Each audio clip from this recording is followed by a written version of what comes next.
Hi, Michelle Seitz here. You're watching Book Formatting, Part 2, Page Setup. Here's the scenario. If you watched Part 1, you already learned how to set up the styles for your book. Now you need to set up the margins, page size, page numbers, and tabs in the header.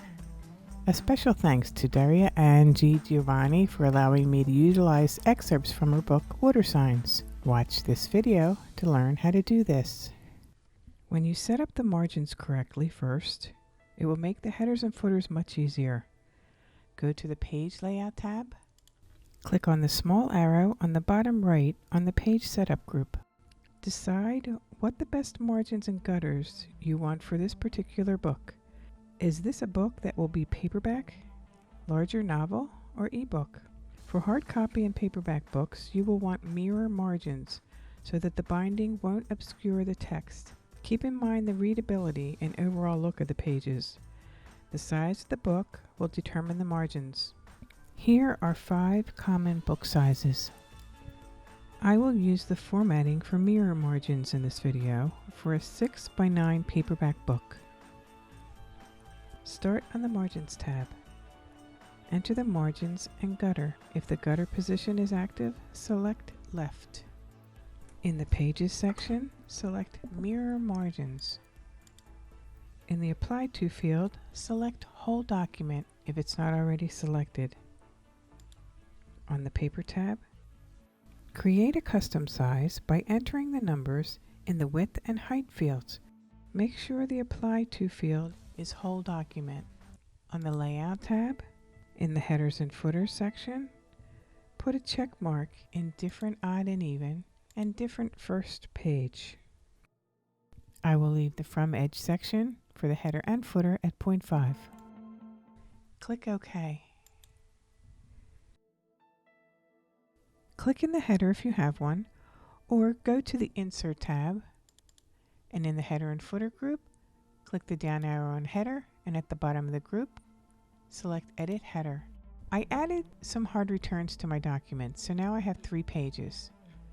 Since I edited the page setup with mirror margins and selected different odd and even and different first page, I can see that the Word program entered tabs for the different first page header and footer and different tabs for the even and odd page headers. Since this is mirror margins, adjust your text for the odd pages to be aligned on the right margin. So now I want the header to have the name of the book on the even pages and the author's name on the odd pages. When I enter the text, Word will automatically put the name of the book and the author's name on the correct pages. If you want to add page numbers, you can do this either in the header or footer. If I wanted to add page numbers in the header, I would put my page numbers to be positioned on the outside of each page. So on the even number pages, I would enter my page number before the book title and enter the page number for the odd number pages at the end of the author's name. Right now I'm going to view my ruler. I'm going to clean up the tabs on my ruler, and I'm going to enter a right tab for my odd page header.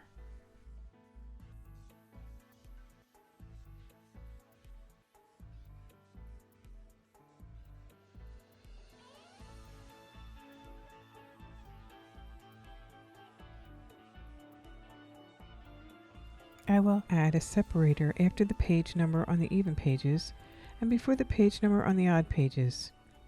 Now, since your margins are set up for different odd and even pages and different first page, your page numbers will not be displayed on the chapter number pages, which are considered first page.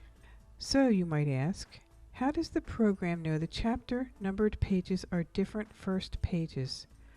Well, you have to enter a section break next page at the end of the previous section, and then the program will know to not display the header and footer. If you don't include a section break next page, the header and footer will be displayed.